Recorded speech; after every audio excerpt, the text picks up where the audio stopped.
Mga Karos, good morning. Kamusta po tayong lahat? Ito another day and another house improvement ngayong araw po ng Biyernes, April 25. Ayan mga Karos, naalala nyo ba? Meron po tayong inakyat na malaking kama. Simula rito sa ground area, paakyat po ng bubong para mailagay po natin doon sa second floor room area dito sa project natin sa phase 3. So mamayang hapon, i-assemble po natin yung kasama po yung ibang tropa para maipakita po natin sa client at saka dito sa video kung ano yung outcome kapag naka-assemble na. Kasi yung nag-deliver po nun, hindi na po yata na isama yung pag-assemble po ng kama. So gawa nga po pala sa kahoy yun. Napakaganda po nung kapag na-assemble natin. So check natin kung babagay po siya dun sa ginawa po nating room partition dito sa project natin sa phase 3. Yung project natin dito sa phase 3, isa po siyang Angeline na meron 21 square meter yung second floor area. Ang sabi sa description, provision for 2 to 3 bedroom po daw yun. Pero yung pinagawa ni client, isang bedroom lang po yung pinagawa ni client. Bale ito mga Karos, bago tayo magtungo doon sa project natin. So libot muna tayo rito sa project natin sa Riego de Dios, tsaka sa ibang project natin dito sa Lumina. So samahan niyo po muli kami ngayong araw po ng Biyernes. Enjoy watching po. Let's go. Tara.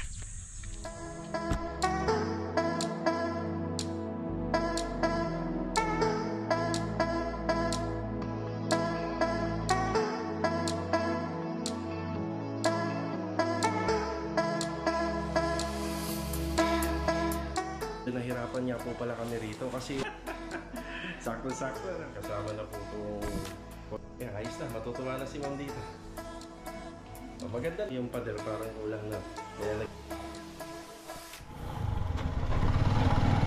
Ito muna yung una natin pintutahan ngayong umaga sa Riego de Dios project natin. Yeah. Good morning nga po pala kila Sir and Ma'am and family. Yan. Start na sila rito. Ayan si Kuya Ruel. Good morning po Kuya Ruel. Good morning. Good morning. Ayan kahapon hindi na tayo nakapagbigay ng update dito. Medyo marami na po sila nagawa rito. Kuya Chris, good morning po. Good morning sir. May dumating tayong buhangin ngayon no? Meron sir. Ayan na, buhangin. Saka 20 kulang pa sila ng 21. 29 pieces. Okay. So meron tayong order kahapon na 50 pieces na 12mm. May dumating ngayon na 29 pieces na 12mm. Yun yung pinaka floor matting natin sa taas. Yan, nagdagdag na tayo kasi yung ibang mga bakal na natira rito, may konting 16, may konting 10mm. So yung iba rito gamit na sa pag-asinta ng hollow blocks sa taas at saka dito sa floor area, pero marami pang kakailanganin. So ang hardware may kulang pa sila na 21 pieces. Yan, kasi 50 pieces yung order natin. Yes, Sandy, good morning po. Good morning. Ay si Master Jojo, good morning. Good morning. Morning. Ito na yung sitwasyon dito. Yan, puro shoring jacks. Tapos konti lang yung ginamit natin dito na coco lumbers. Yan, hindi ganun kadami. Hindi kagaya na napapanood nyo sa Lumina projects natin. Yan, napakaliit lang nung bubuhusan natin, pero tagtag talaga ng coco lumbers. Adonis, good morning Adonis. Good morning.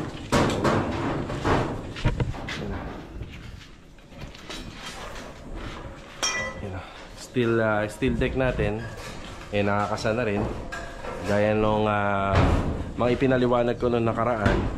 So ganun din yung ginawa dito. Meron tayong coconut lumber na bracing gamit yung 2x3. Tapos naglagay tayo ng pabalagbag na 2x3 naman na tubular kung saan doon nakatukod yung ating shoring jacks. Tapos yung ating mga tubo gamit yung clamp, ayan, naka-bracing na po yan, paikot. Yan para malakas, para kapag nagbuhos talagang kaya-kaya niyang buhatin.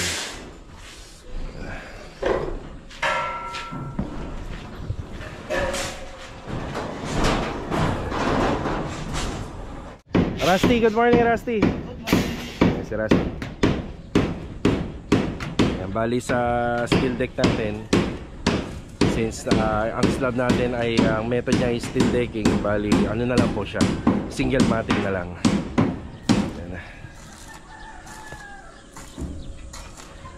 Malaki-laki ang bubuhusan dito. Buong tropa yata nandito no. Kasya na kaya yan no. Kaya Kahit maiwan yung pintoy doon. Okay, yung pintor lang may iwan. Dalawang pintoy. Oo. Si Philip, natin yon? Import. At dadalhin natin dito. Si Kuya Philip. Pambato. Pambato. Secret weapon, no? Malaki. Ayun yung another TNB natin sa taas. So, kapag mabubuhusan na natin to, pwede na natin tong schedule for demolition. So matatanggal po yung isang part ng wall po rito. Yan, yun dun banda. So ito 2 kwarto. Dun banda, hallway. Papasok po rito. Tapos magkakaroon dito ng isa pang master's bedroom. Ito yung pinaka master's bedroom, maluwag. Malaki yung kwarto nila, no? Okay. Bali dito kasi sa second floor, pag-akyat dito sa existing building, 2 bedroom, tapos isang kwarto rito, tapos dito master's bedroom.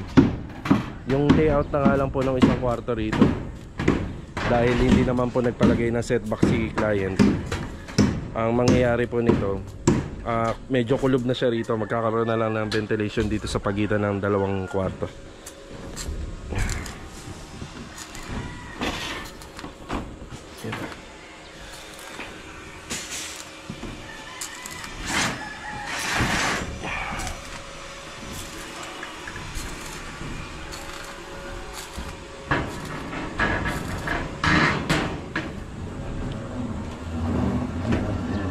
Kailan ba yung target natin ito na mabubuhusan to? Lunes. Sa Lunes. Sa Lunes. Bukas daw bukas doon eh. Sa kabila muna, sa phase 6. Sa man dito. Nag-steam na ba siya? Si Bilog nandun na. Pwede na tayo bukas. Oo. Kasi ito sa Monday. Oo nga. Nadagdagan ng mga bracing yung baba nito eh.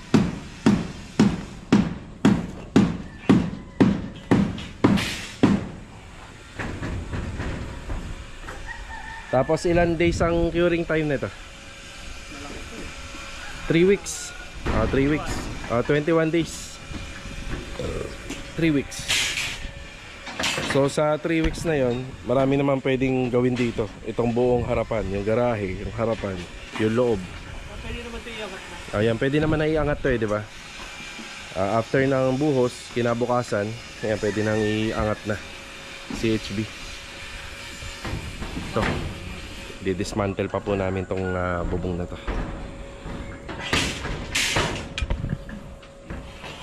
Kaya para saan yan, kuya? Dito no? Sa taas. Yan. Alternate yung latag.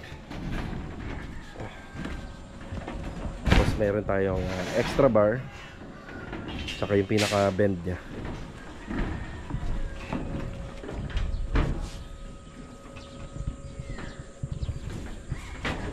Sa lahat po ng naging project namin sa Lee & Aki Builders, ito yata yung pinakamalaki.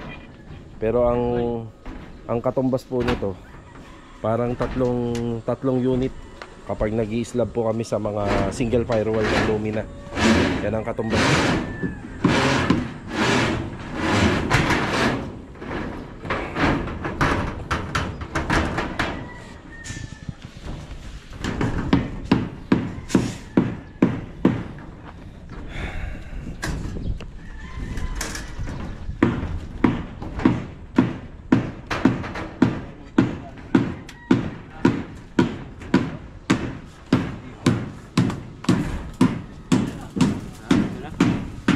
Doon, ito na yung sa water closet, floor drain. Ito, ano itong tubo na ito? Lavatory.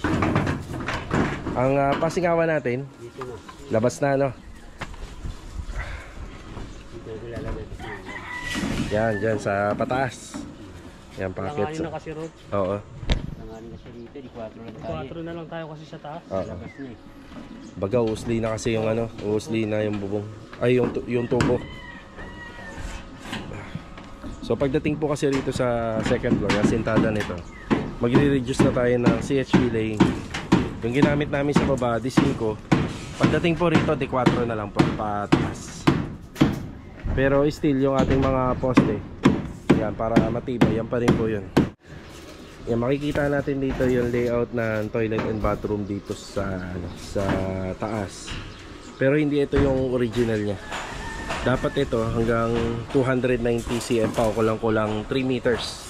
Kaso nga lang, napansin namin yung hallway galing sa stairs, akit dito, parang maliit na lang po yung portion ng hallway niya. Eh, since may master's bedroom po kasi dito, baka mahirapan po magpasok sila client ng parador, bed frame. Baka mahirapan. So inassist na lang po namin yung laki sa baba tsaka dito, para yung CHB laying namin nakatumbok po rito sa biga. Yung mas maganda. So yun yung napansin namin dito. Pero sinabihan naman ako ni client kung ano po daw yung nararapat, yun daw yung gawin. So kung 290, siguro imagine niyo ganyan na lang po kalito. So ito medyo maluwag-luwag pa kahit pa paano. Maliit na lang. Tapos magbubukas pa ng pinto ng CR or ng TNB.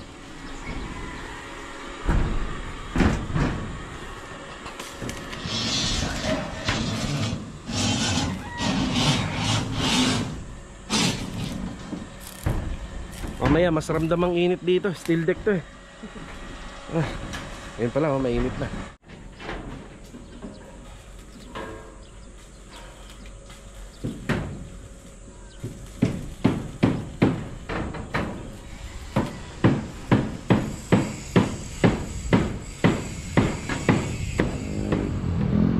Tile center tayo. Yan, bumili tayo ng karagdagan tiles dun sa ginagawa nila Kuya Richard sa phase 3. So nung binili ko to, hindi ko muna pinanoto, bali follow up na lang kasi medyo mabigat. Ang karagdagang 50 tiles to. Tara. Nandito naman tayo sa phase 6. Good morning nga po pala sa mga client owner namin dito. Okay, bali ang pinagagawa ko rito sa isang project natin. Kahapon, meron na itong metal framing. Tapos papaayos na po natin yung mga electrical. Tapos dito, na-demolish na yung part ng pintuan at saka yung bintana. Yan, pinapapantay na lang po natin yung asintada nito. Pagkatapos, pinaayos na po natin yung mga nabungi gamit yung chipping gun. Yan, pinapapantay namin gamit yung palitada. Tapos yung dito banda, may ano na po ako, instructional layout dito para po sa ventilation. Yan, para sa kisame. Ito nga po pala, ang kisame nito is sa PVC panel ang gagamitin natin dito. Simula sa TNB, dito sa living area, at saka dito sa first floor na isang kwarto. Yan, puro PVC panel. Pagdating din po rito. So ganito muna yung pagkakalatag niya kasi papipinturahan po natin ng epoxy primer itong ating steel deck. Yan, yung slab natin.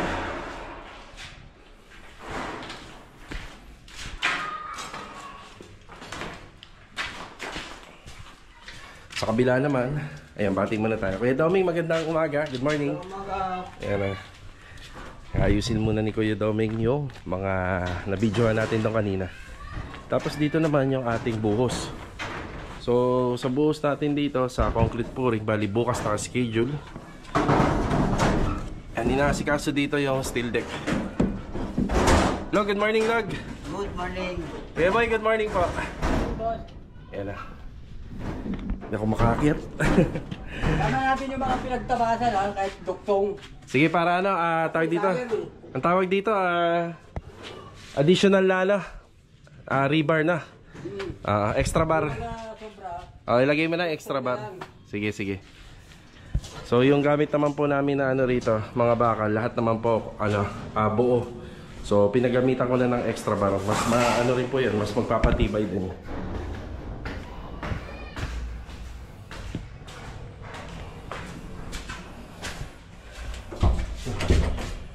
Nakalak pala to. Nakalak yung kwarto. Ano pala?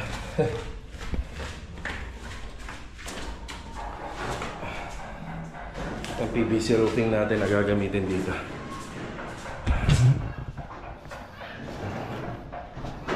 Matibay kaya ito? Matibay naman. Uy, uy.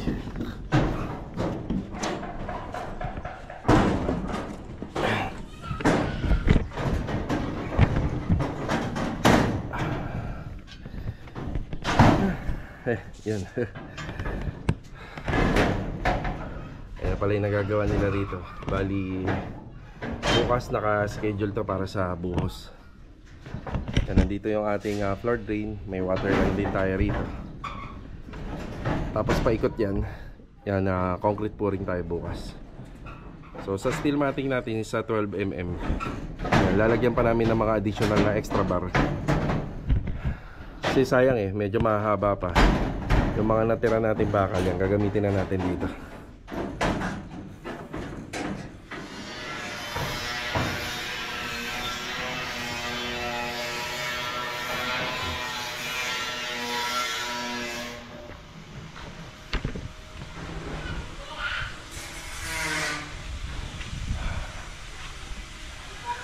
Okay, ito muna yung update dito.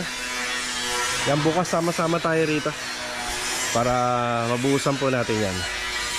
Nandun naman tayo sa kabila. Kuya Richard, good morning po Kuya Richard. Good morning. Ayan yung mga tiles na karagdagan dito. Siguro ano to, makakaraos sa mga 180 pieces lahat yan. Yan, simula dyan hanggang dito, paikot. At ito na yung nakakabitan po nila. Ayan, break time muna. Marvin, good morning. Good morning. Ayan na, yun na po yung na-installan nila. So ito pa yung kulang. So yun, matatapos na. Doon banda, meron tayong pinaka parang floor drainage natin. Meron tayo doon. Yan na. Tapos dito, ang installation ng tiles natin hanggang dito lang po sa may poste. Yan, hanggang dyan lang. Tapos dito naman hanggang sa may floor drainage lang. Si Louie. Louie, good morning. Good morning. So ito yung niche natin doon sa nag-comment. Yan, tad-tad po ng bakal yan. So huwag po tayo maniniwala na madaling pasukin yung niche. May mga ginagawa po kasi dyan. So syempre nakikita po kasi natin sementado lang eh. Pero bago siya gawin, ito yung unang ginagawa rito. Silipin naman natin itong PNB. Yun. Patapos na. Ganda oh. Diba? So sa ngayon medyo maliwanag pa kasi open pa eh. Tapos yung installation nito ni Louie, yan nakaano na po siya, yung 45 cut angle na. Ganyan na siya. Tapos medyo naka-drop yung bahaging, ilan nga ulit ito? 90 Louie? 90 cm yan, medyo naka-drop. Kasi yung floor area na, para yung tubig, diretso dun sa ano natin, floor drain. Ito yung floor drain natin, medyo mahaba. Tapos dito banda, yung sa 120, water closet, saka basin lavatory, medyo nakakarata siya ng konti. Pero yung cleavy nun, papunta pa rin po dun. Yan, switch button. Kasi sliding door to. Pagbukas ng sliding, nandito.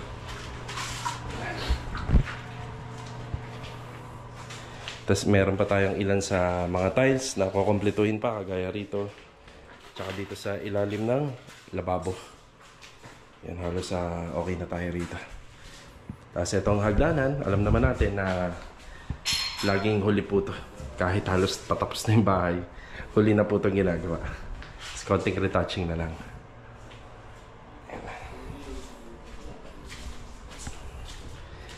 Yan, magme-merienda muna sila.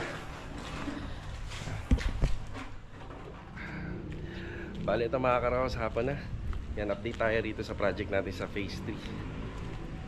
So, nandito na si Master Jojo at si Kuya Dindo. Yeah.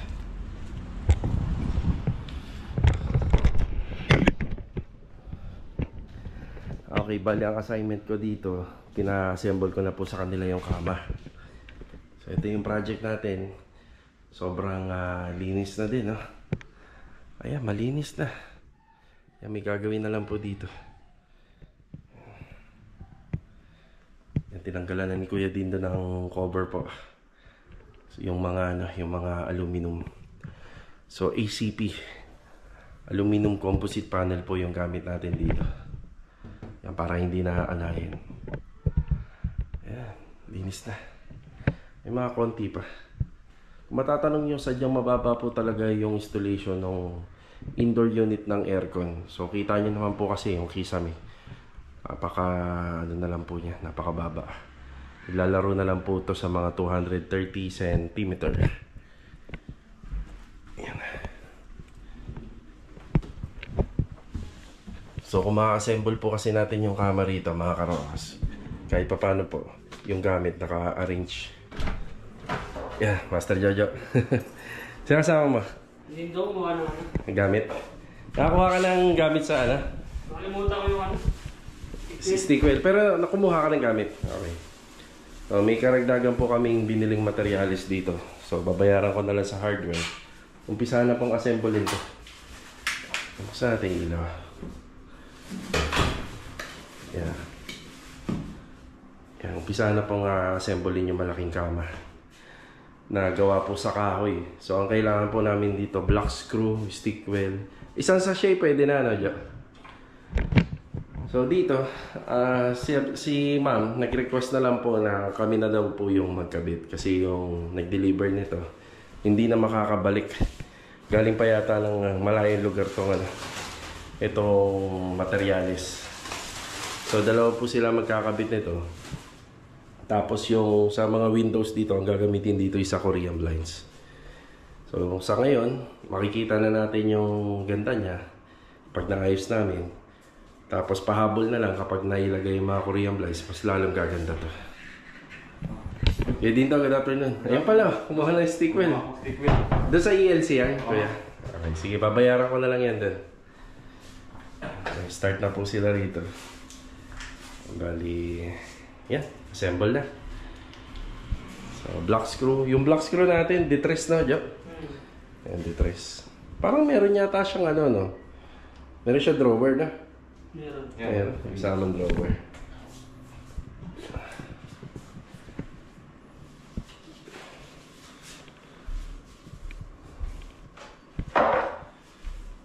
Kakabit na ni Master Jojo dito.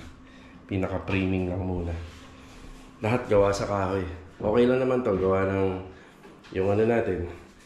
Nasa second floor area na.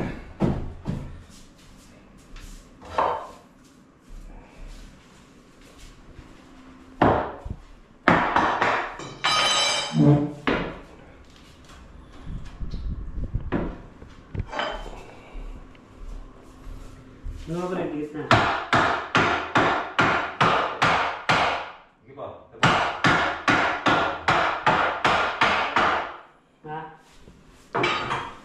Footrest.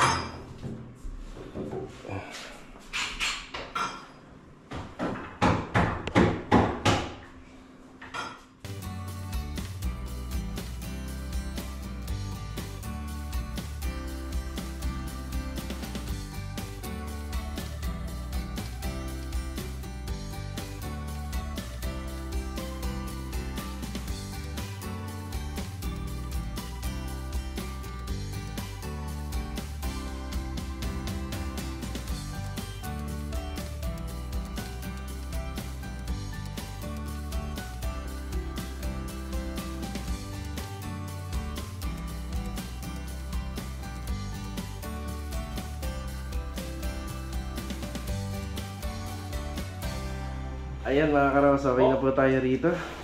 Yan, pinapasok na lang po natin yung mattress. Bali, medyo nahirapan niya po pala kami rito kasi yung kahoy niya wala na po sa alignment. So, ginawa na lang po namin ng paraan. Ayun yung mattress, oh. Yun, oh! Sakto-sakto na. Napakaganda nga naman po pala ng nung kama na pinadeliver ni client dito. Mayaman ah! Pang mayaman talaga. Tapos bumagay po doon sa mga ginawa po namin sa pintuan. Ba? Sa sahig.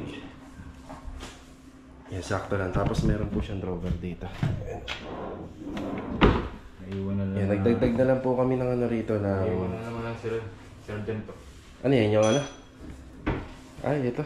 Ano na yan? Tsaka yun. Hindi ba kay Kuya Boy to? Hindi.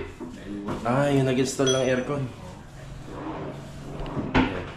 Tapos tinabayan na lang po namin. Yan ah. Solid po to, solid. Yan, sa laki nga lang po nung kama. Wala na nga po siyang side table. Pero yung mga saksakan dito nandiyan pa rin naman. Buhay pa. Yan, 21 square meter. Kasama na po itong hallway dito. Yan, sakop ng 21 square meter to. Tapos 1 bedroom. So sa 1 bedroom, nakapaglagay po ng king size na kama. Yan, saktong-sakto lang naman to sa sa isang bedroom. Tapos maluwag pa rito. Yung closet niya nandito. Ayan yung closet. Yan, kaya makintab na. Kaya pinupunasan na namin ng wipeout. Pero maganda dito yung pledge. Yun ang pang maintenance. Pledge. Oo, yung pledge siya. Sprayan ng pledge. Kada every 3 months. Pupunasan. Yeah, ayos na. Matutuwa na si ma'am dito. Maganda na siya. Kaso nga lang yung mga bintana, kulang pa. So, may kulang pa sa bintana. Yung disenyo ng bintana. Pero maganda na. O, diba? Yan. Sakto lang. Oh, imagine mo kung kulay puti lang yung pader, parang kulang na. Kaya naglagay ng wall-floated panel eh. Kaya mas lalong kumanda. Kaya ano na-experience mo nung humiga ka rito? Ang lambot, sir. Sarap po. Yan, okay na ma'am. Nakakabit na po. Yan, bali matatapos na namin tong kwarto ni client kasi na-assemble na po yung kama. So ito naman po yung sikasuhin sa linis. Yan, dyan yung toilet and bathroom pagkakatagalan.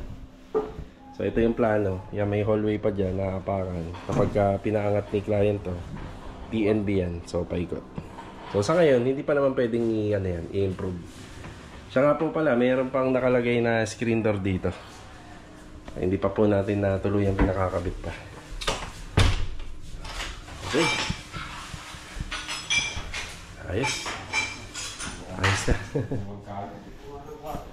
Mukha na talaga ang kwarto. Tsaka ang kagandahan nun, yung mga nakatambak dito, ayan. Naikabit na kaya mas lalo ng luluwag at lilinis.